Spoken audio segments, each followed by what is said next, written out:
patient âgé n'est pas un patient comme les autres, plus fragile, avec plusieurs pathologies, souvent des troubles cognitifs parfois. Pour prendre soin de lui au mieux, l'hôpital européen à Marseille a mis en place différents services adaptés.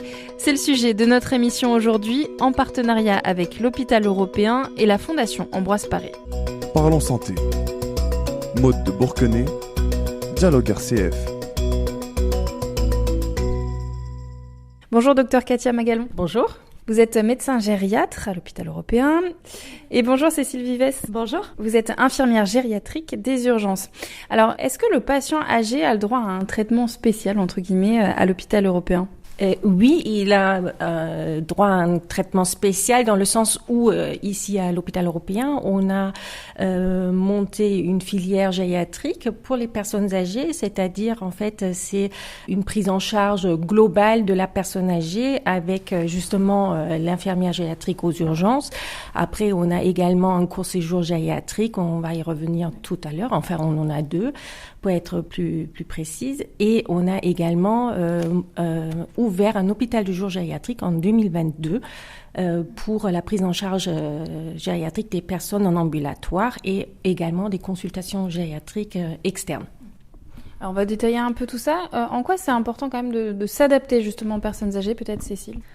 C'est important de s'adapter à ces personnes parce que en général ils ont des parcours de vie riches par rapport à leur âge et donc on doit les prendre en charge de façon globale dans leur dimension médico-sociale également.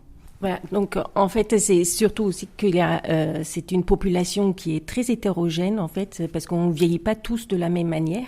Donc effectivement c'est ça qu'il faut prendre en compte dans la filière et dans leur prise en charge. Donc vous avez mis en place plusieurs services pour améliorer ce parcours de soins pour les personnes âgées. D'abord, l'infirmière gériatrique justement des urgences, Cécile Vives, quel est votre rôle ? Donc en travaillant aux urgences, je peux intervenir dans les différents circuits existants, donc le lourd, le long, le court, le non scopé, ainsi qu'au PUMA, donc le service de post-urgence médecine aiguë. Dans ce sens, j'ai plusieurs rôles, évaluer de façon globale la personne âgée, non seulement dans son problème aigu, mais aussi dans toute sa dimension, comme je le disais, médico-sociale. Tout cela afin d'orienter mes collègues dans leur prise en charge. Cette orientation a pour but de raccourcir le temps de passage des personnes âgées aux urgences.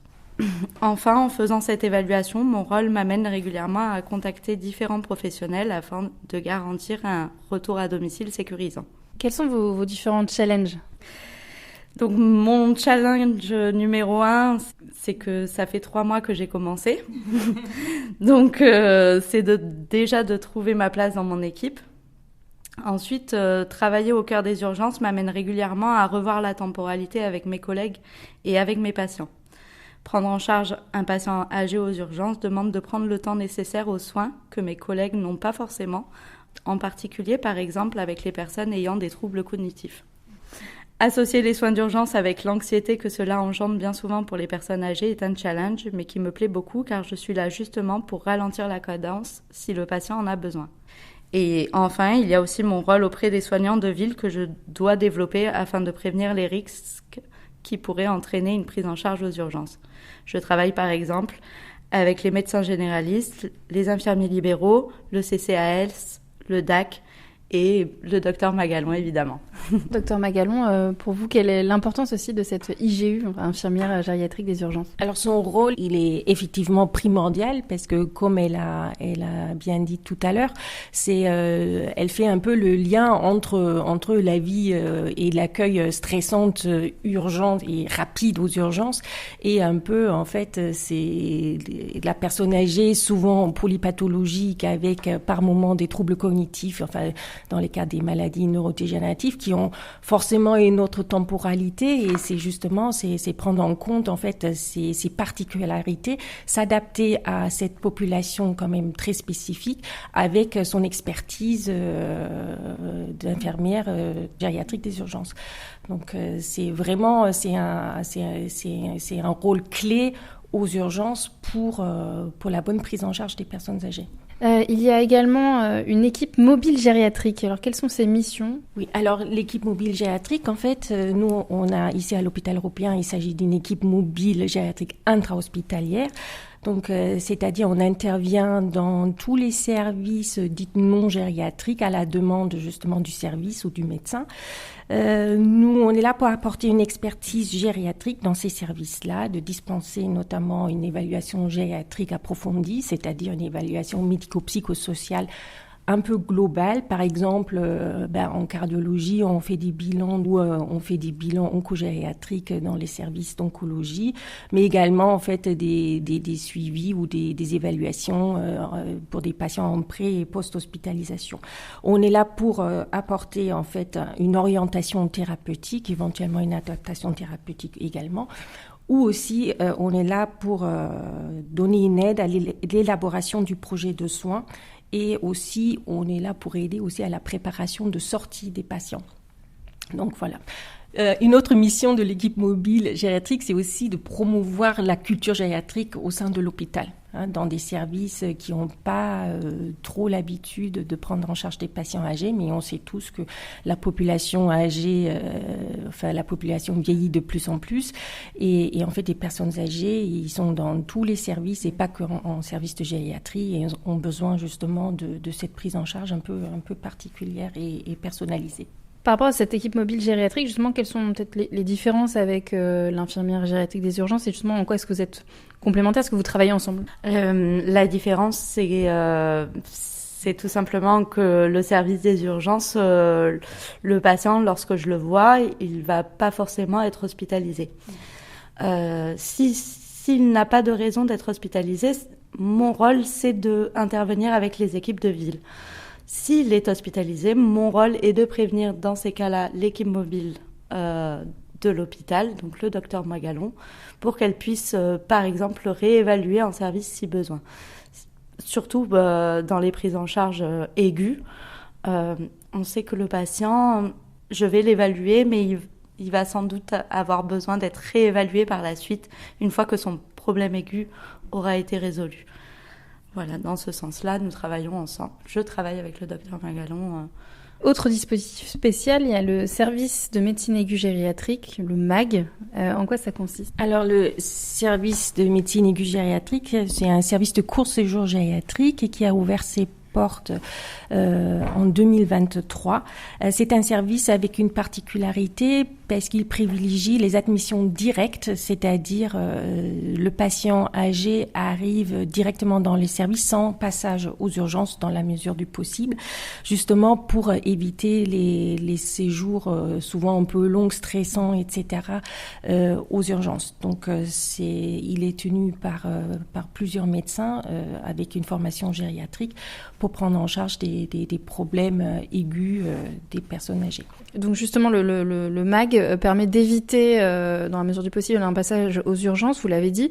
Pourquoi c'est aussi important pour ces personnes âgées ? Parce qu'effectivement, en fait, on sait que souvent les passages aux urgences des personnes âgées, en fait, c'est souvent délétère. Il y a plusieurs études qui démontrent ça, qu'il y a effectivement un risque de développer en fait un syndrome confusionnel, une agitation. C'est entre 10 et 30% des personnes âgées qui passent par les urgences qui sont exposées à ce risque. Également, un risque important, c'est la perte d'autonomie après un passage aux urgences avec un déclin fonctionnel. Également, des études qui parlent environ de 30 à 50% de risque de perdre en autonomie. Et il y a également un risque accru de développer une infection nosocomiale. Donc, et comme elle disait déjà ma collègue Cécile Vives, c'est souvent accompagné effectivement avec un stress, avec une anxiété importante, notamment chez des personnes avec des troubles cognitifs qui comprennent pas ce qui leur arrive et aux urgences toujours tout va vite. Donc c'est l'avantage justement de raccourcir et éviter ces jours-là. Et du coup, quand ils passent aux urgences, ils sont avec vous. Par contre, vous êtes là pour essayer de les aider, c'est ça, Cécile ? C'est ça, tout à fait. Moi, je suis là pour leur apporter un petit peu de redescendre dans l'urgence. si besoin et si possible, bien sûr, en fonction du problème aigu.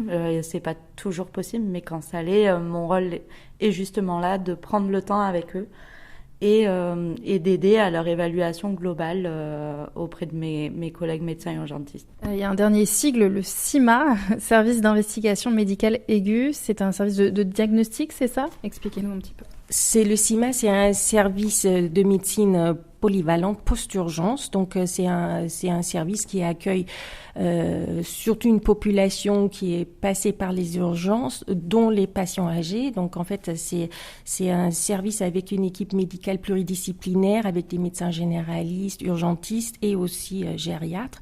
Donc, voilà, comme je disais, c'est un service de médecine polyvalente qui ont également des lits identifiés gériatriques, mais qui accueille également aussi des patients diabétiques, neurologiques, voilà, pour des prises en charge aiguës, souvent des patients qui sont passés par les urgences en amont. Merci beaucoup à toutes les deux. Merci.